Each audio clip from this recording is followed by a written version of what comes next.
I really need help dealing with this situation because it just keeps getting worse every day. I'm 6 months pregnant with our first child, and my in-laws are pressuring us to name him after my husband's late brother, Jake. While this might seem like a normal request on the surface, I recently discovered something that changes everything. I met my husband Mark, 31M, 5 years ago through mutual friends at a work event. When we first started dating, he told me about his brother Jake who had passed away in what he described as a tragic car accident 3 years before we met. Mark was clearly devastated whenever he talked about Jake, and I never pushed for more details out of respect for his grief. His parents Tom, 58M, and Linda, 56F, had pictures of Jake all over their house, and they talked about him constantly. According to them, Jake was the perfect son, smart, athletic, and successful. They told me stories about how he was a star football player in high school, got a full scholarship to college, and was working at a prestigious law firm before his death at 25. Last month, I was cleaning out our attic to prepare for the baby's nursery. Mark and I had been putting this off for months because the attic was full of his old stuff from before we got married. While sorting through boxes, I found one that was taped shut with Jake written on the side. Inside were newspaper clippings, court documents, and letters that completely changed everything I thought I knew about Jake. According to these articles, Jake hadn't died in a car accident at all. He was involved in a horrible incident at a local bar where he had seriously injured 3 people in a fight. The articles described how Jake, who had been drinking heavily, got into an argument with another customer. When the customer's friends tried to intervene, Jake grabbed a bar stool and attacked them. 2 of the victims ended up in intensive care with severe head injuries, and the third had a broken arm and ribs. Jake was arrested that night but released on bail posted by his parents. He had a court date scheduled, but he disappeared 3 days before he was supposed to appear. The police suspected he had fled the country, but a few months later, his family reported that he had died in a car accident while traveling abroad. The case was effectively closed after that. I sat in that attic for hours reading through everything. There were letters Jake had written to his parents before the court date, begging them to help him avoid jail time. He claimed the other men had threatened him first, but the witness statements in the court documents told a different story. Multiple people described Jake as the aggressor and mentioned that he had a history of getting into fights when drunk. When Mark came home that evening, I showed him what I had found and demanded answers. He broke down completely and admitted that his parents had helped Jake escape to South America and faked his death to avoid prosecution.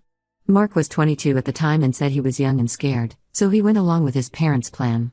They convinced him that Jake had been unfairly targeted and that helping him escape was the only way to protect him. Mark claimed he hasn't had any contact with Jake since then and thought that chapter of his life was closed forever. But now my in-laws are insisting we name our son after Jake. They bring it up at every family gathering, which happens at least twice a month because they live nearby. They keep talking about how it would honor Jake's memory and keep him alive in the family. They even showed up last week with boxes of baby clothes and blankets with Jake's name embroidered on them. When I tried to suggest other names we liked, they got extremely upset.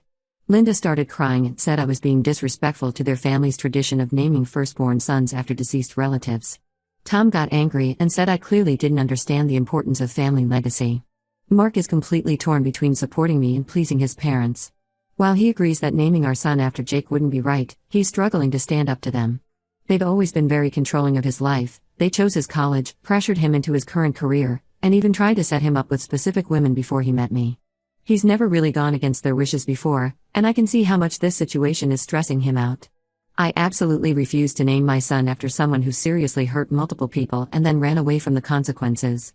Plus, I'm terrified that if we use Jake's name, it might somehow connect our baby to this whole mess if the truth ever comes out. The victims of that bar fight never got justice, and here we are, being pressured to honor the person who hurt them.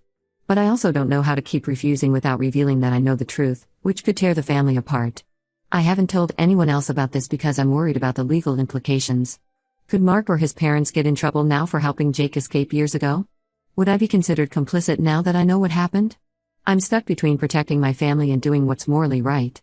The stress of keeping this secret and dealing with the constant pressure from my in-laws is really affecting my pregnancy. My doctor has already warned me about my high blood pressure at my last 2 appointments, but I can't tell her the real reason behind my stress. Mark keeps saying we'll figure something out, but his parents are getting more insistent as my due date gets closer.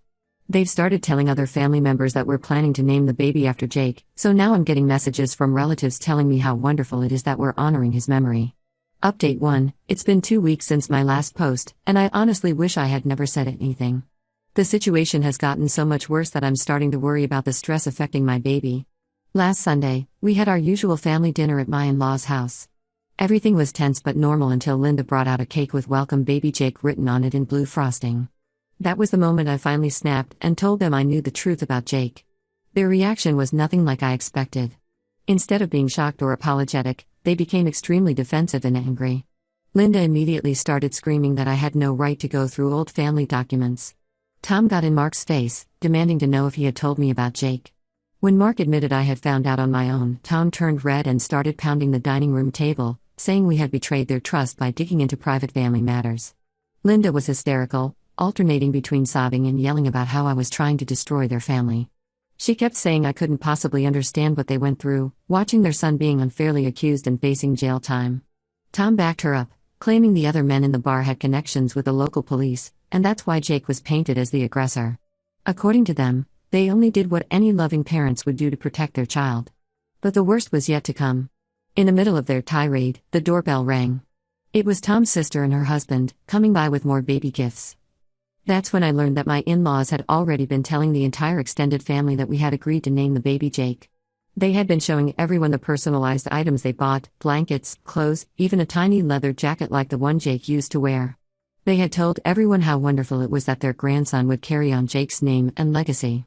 Now I'm getting messages from relatives I've never even met, congratulating us on choosing such a meaningful name and sharing their favorite memories of Jake. Some have even sent money to contribute to what they're calling the Jake Memorial Trust Fund. I feel completely trapped in this web of lies they've created. Mark finally found his voice and told his parents we wouldn't be naming our son Jake. The moment he said this, the whole atmosphere in the room changed.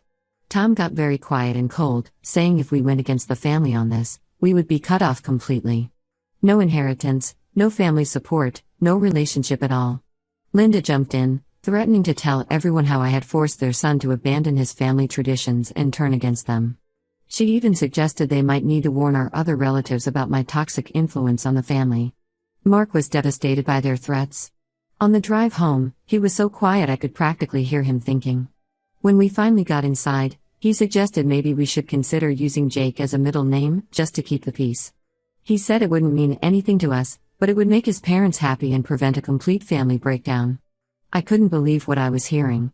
After everything we had just witnessed, after all the manipulation and threats, he was actually considering giving in to them. We had our worst fight ever that night. I told him he was just as bad as his parents if he was willing to name our innocent child after someone who had almost killed 3 people and ran away like a coward. He ended up sleeping on the couch, and the next morning he left for work without speaking to me. Except he didn't go to work. Around noon, I got a call from his colleague asking if he was feeling better, since he had called in sick. I later found out he had gone straight to his parents' house. He came back that evening with Linda, who had apparently spent the whole day convincing him that they were in the right. Linda tried a different approach with me this time. She sat at my kitchen table, crying softly about how Jake had changed and deserved to be honored. She claimed he had been young and stupid when a bar incident happened, and that the victims had actually started the fight by making threats against him. She even tried to minimize their injuries, saying one guy just had a mild concussion and the broken bones weren't as serious as the newspapers made them seem. She kept insisting that Jake had learned his lesson and was living an honest life now. I was absolutely disgusted by their attempts to justify Jake's actions and their elaborate scheme to help him escape justice. When I refused to listen anymore, Linda's gentle facade cracked. She told me I would never truly be part of their family if I couldn't accept their past decisions. According to her, real family protects each other no matter what, and my unwillingness to understand this proved I wasn't worthy of being their daughter-in-law. She said some families were just too weak to do what needed to be done to protect their own, and maybe that explained my attitude. Update 2. It's been a month since my last update, and I almost wish I hadn't checked the mail today. Mark had an early meeting, so I went to get the mail myself this morning. Among the usual bills and junk mail, there was a plain white envelope with no return address, just a postmark from Argentina. When I opened it, the contents made my blood run cold. The letter was from Jake. The handwriting was messy but clear, and he started by saying how thrilled he was to be getting a nephew soon. He wrote about following our family through social media and keeping up with all the news. What really disturbed me was that he included several photographs, old family photos I had never seen before, but also recent ones of Mark and me that someone must have sent him. There were pictures from our last Christmas gathering, my baby shower, and even one of me standing in front of our house showing my baby bump. But the truly terrifying part was how many intimate details he knew about our lives. He mentioned specific things that weren't posted on any social media, like how we'd chosen a woodland theme for the nursery, complete with the exact forest animals we'd picked for the wall decals. He knew about the ongoing name debate with his parents. He even knew what brand of prenatal vitamins I was taking and that I'd switched from the gummy ones to pills because of morning sickness. The letter went on for 3 pages, getting increasingly personal. He wrote about how excited he was that we were going to name the baby after him, which we absolutely weren't, and how he hoped to meet his namesake someday. He ended with a chilling line about how he felt like he already knew me so well, even though we'd never met. My hands were shaking when I showed the letter to Mark that evening. I expected him to be as horrified as I was, but his reaction was strange.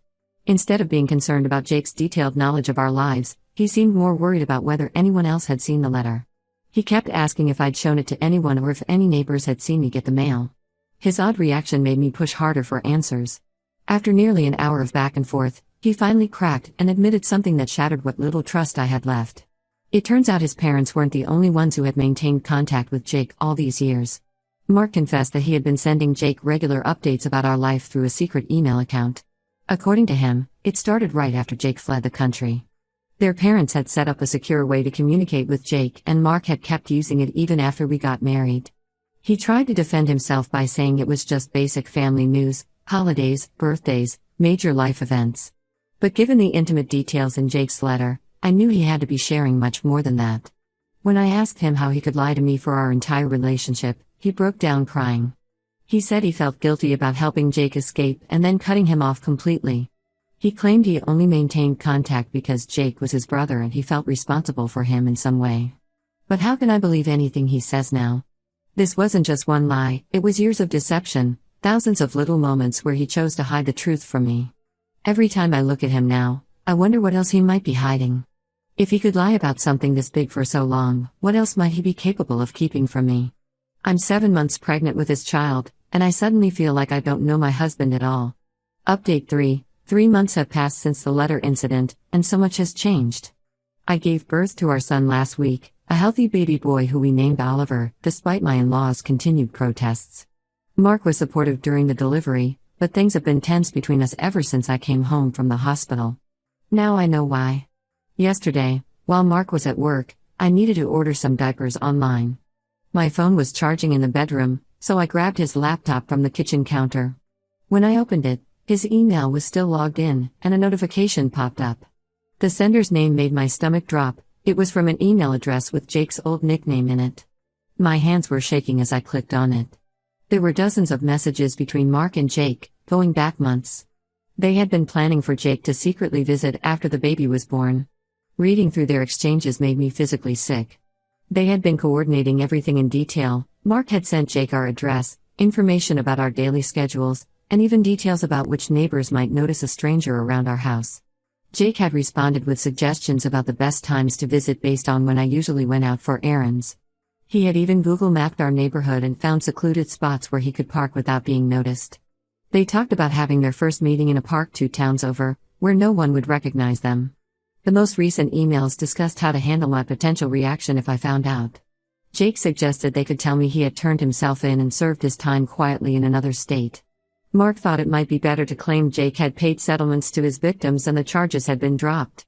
They were literally planning more lies to cover up their existing lies. When Mark came home, I confronted him with screenshots I had taken of the emails. He tried to defend himself by saying Jake had changed and deserved to meet his nephew. According to Mark, Jake had built a whole new life in Argentina. He had a good job at an international company, had married a local woman, and even had 2 kids of his own. Mark showed me pictures of Jake's family and their beautiful house, as if that somehow erased what he had done. But what really got me was when Mark started talking about how Jake had been working with a therapist in Argentina to deal with his anger issues. He actually suggested that helping Jake escape might have been the best thing for everyone, because Jake had gotten the fresh start he needed to become a better person. He completely ignored the fact that 3 people never got justice for what Jake did to them, or that his entire family had been living a lie for years. When I asked him how he could possibly think it was okay to plan this behind my back, especially with a newborn in the house, he got defensive. He said I was being unfair and that Jake had a right to meet his nephew. Then he had the nerve to suggest that my hormones were making me overly emotional about the situation. I called my doctor right after that conversation, explaining that I was having a lot of anxiety about some family issues. She agreed to see me for an emergency appointment and helped me document everything, just in case I need it for legal purposes later. She'd also help me make a safety plan, including a list of people I can call if I feel unsafe and places I can go with Oliver if needed. What kills me is that at the hospital, Mark was so loving and attentive. He cried when he first held Oliver and promised to always protect us both. Now I realize he was probably texting Jake updates the whole time I was in labor. Every special moment we've had as a new family feels tainted now, knowing he was sharing it all with someone who should be in prison. Update 4, this will be my final update. Everything came to a head 2 days ago when I was home alone with Oliver. Mark was at work, and I was feeding the baby when someone knocked on our door. Through the peephole, I saw a man who looked eerily similar to the photos I'd seen of Jake, just older and with a beard. My hands were shaking so badly I could barely dial the phone, but I managed to call both the police and my brother, who lives just 15 minutes away. While waiting for them to arrive, I took Oliver to the nursery at the back of the house and started gathering important documents, just in case we needed to leave quickly. That's when I found something in Mark's desk drawer that made everything even worse. There were bank statements showing regular monthly transfers to an account in Argentina, dating back years. Most were from Mark and his parents, but there were occasional transfers from other family members too. They hadn't just helped Jake escape, they had been financially supporting his new life while he hid from his crimes. The police arrived before Jake could do anything, but he had already left. My brother got there right after and helped me pack essentials for Oliver and me. While we were packing, Mark called in a panic, saying Jake had called him about the police showing up. That's when I knew for certain that Mark had orchestrated the whole visit. He kept saying he could explain everything, but I ended the call and turned off my phone. I've been staying at my brother's house for the past 2 days. I contacted a divorce lawyer who specializes in cases involving domestic violence and child protection. She's helping me file for emergency custody of Oliver. She said the evidence of Mark secretly planning to bring a fugitive around our newborn would work in our favor. Mark has been calling constantly from different numbers, leaving messages about how he'll cut all contact with Jake, how he'll go to counseling, how he'll do anything to fix this. His parents have been telling everyone that I'm having severe postpartum depression and making up stories about Jake being alive. Linda even called my mother, crying about how I'm mentally unstable and need help. Thankfully, my family knows the truth and is supporting me completely. The worst part is that some extended family members are now admitting they knew Jake was alive all along. Mark's cousin told me that everyone had been sending Jake money through his parents for years, calling it the family's collective responsibility to help him start over. They all bought into this twisted idea that protecting Jake was more important than justice for his victims. Today, I learned that one of Jake's victims from the bar fight had been left with permanent neurological issues and had to quit his job as a teacher. Meanwhile, Jake has been living comfortably in Argentina, supported by his family's money, posting pictures of his beach vacations on a private Instagram account that most of the family follows. The injustice of it all makes me sick. I don't know what the future holds, but I know I need to protect Oliver from this web of lies and moral corruption. My lawyer is gathering evidence about the family's long-term financial support of a fugitive, in case we need it for custody proceedings. Mark keeps saying I'm breaking up our family, but this family was built on lies from the very beginning. Sometimes doing the right thing means walking away, even if it hurts.